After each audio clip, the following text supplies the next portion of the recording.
Hi, my name is Dietz, and I'm from Orchard Park, New York, which is in Buffalo. Buffalo is known for its great food, its diehard football fans, as well as being near Niagara Falls, whose mist you can see in the background of this video.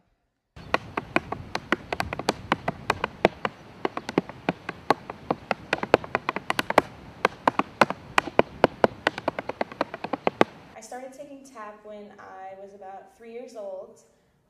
at a studio called Mary Alice's Dance Studio, and Mary Alice also happened to be my mother. So I didn't have much choice back then, but I kept with it and studying other disciplines as well, all through school and until I graduated high school, but tap had always been my favorite. I was really fortunate to be born into a family that was extremely supportive of everything I did, and with my mom already being a dance teacher, she understood,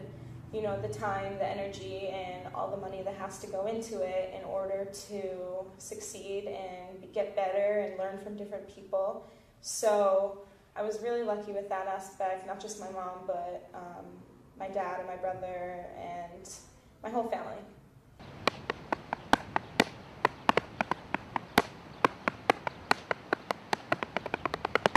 The person that I would say I've admired most, at least in the tap world,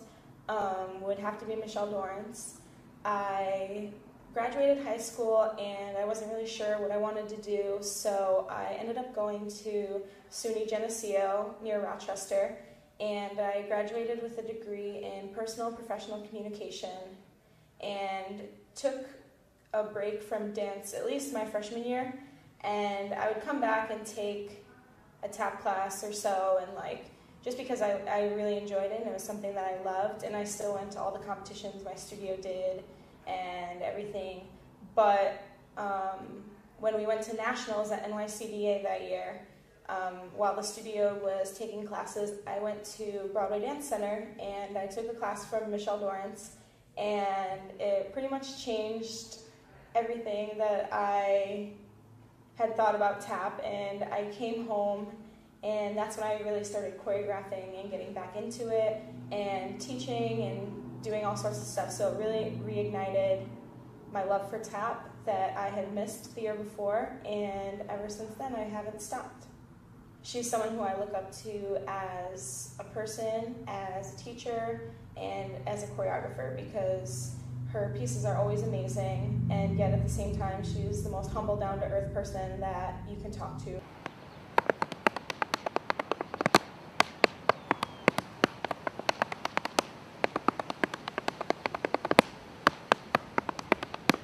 Some of the obstacles I had to overcome was, one, getting back into it and retraining myself and opening myself up to new stuff after I had taken a year off and been out of the game for a little bit. So getting back into that was difficult. And also around that time, my friend Jackie Hirsch was diagnosed with acute lymphocytic leukemia, and so throughout her sickness, we decided that we were going to start a dance fundraiser or do something for the family. And so we made this event called Dancers Give Back, and we invited all of the local studios really to come and perform for the public, and we had gift baskets, raffles, prizes, performances. We had Tony Bellissimo from So You Think You Can Dance, who's also from Buffalo, come in and teach a hip-hop class. So it was really a lot of fun, and we ended up raising $13,000 that year. And so we gave the check to the Jackie Hirsch for ALL Foundation, who gave it to the hospital that Jackie was at. And by this time, unfortunately, before the event took place, she had passed away. But they had kept some of her cells, and they took the money, and what they said they could do is start the first research project of its kind, where all of these doctors that specified with leukemia patients would take cells from patients like her and find out why a bone marrow transplant doesn't always succeed, or why leukemia might not respond as well to chemo because it's not just one organ, it's in the bloodstream. So they were trying to figure out all the answers to this stuff. So what the money we raised did was it kickstarted this research project, and it became a grant recognized by the government. And so every year since then, we've been raising money, and it all goes back to that. And so far we've raised $85,500 just for that research grant, and we've become an official non-for-profit. So what really it taught me is that, like, one of the hardest things that I've gone through in my life also became a blessing in another way, in that I was blessed to know somebody like Jackie, and I'm blessed to be a part of a community within dance that comes out and supports each other. I really want to make it a national campaign for dancers, tap dancers, whatever kind of dancer you are around the world, to come together on different weekends throughout the year in different cities and get together and share with their knowledge and take classes and just like get to know one another while raising money for this disease, so that someday, hopefully, there will be a better way to cure a disease such as leukemia.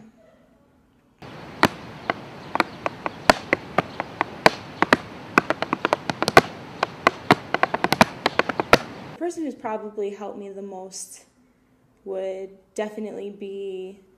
my mother, because not only is she the person who taught me from day one when I was 3 years old, but she's still teaching me to this day, and she stood by my side the entire time that we were trying to make this event kick off the ground with my nonprofit, and she's really like the backbone behind it, because I couldn't have done it without her. I feel lucky too, because growing up in a dance studio, she is somebody who's really close with all of the kids that come through here and all the different teachers and stuff, and she's kind of somebody who becomes a second mom to people, and I think that I'm very fortunate to have her be my real, actual mom. The sacrifice, anytime you are going to travel and take dance classes and study under people, one of the hardest things to do is have money to go to places and stay and then travel back, and that's probably the hardest thing, is finding the money to actually do it. But I'm really lucky to be a part of a dance studio that will help me pay for furthering my education, so that I can come back and teach stuff that I learn to the younger kids and help bring them up and advance them. One thing I do find, though, is that you have to maybe make yourself uncomfortable, find things that you're not good at particularly and work on them, and be vulnerable to work on them, even as a teacher.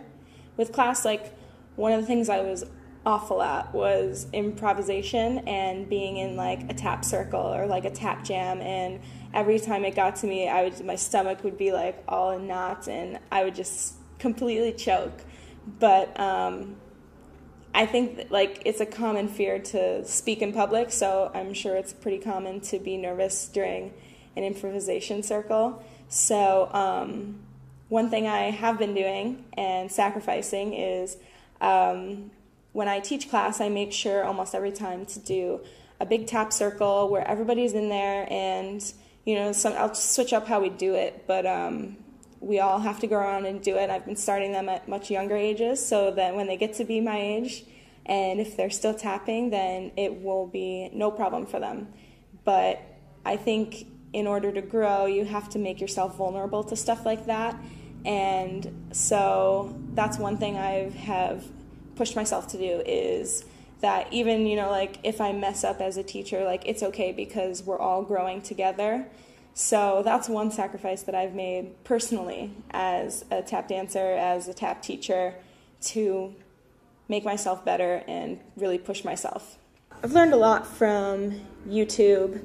and a lot of social networking sites. I love catching up with people that I've met at different tap events, and sometimes they'll share a video that's inspired them, and it's really a cool way to connect and share like knowledge or an old video that you haven't seen of like Jimmy Slide or Chuck Green or something, or someone like that. So YouTube has definitely taught me a lot, as well as expanded my knowledge of history. It's connected me with styles and choreography from not just like around the country, but around the world, with people who are both in the past and people who are with us today. I think the future of tap is looking really bright because of all the festivals that I've been to and all the places I've been. There are so many people like taking tap classes and going into the tap history classes and researching all the people that have come before them.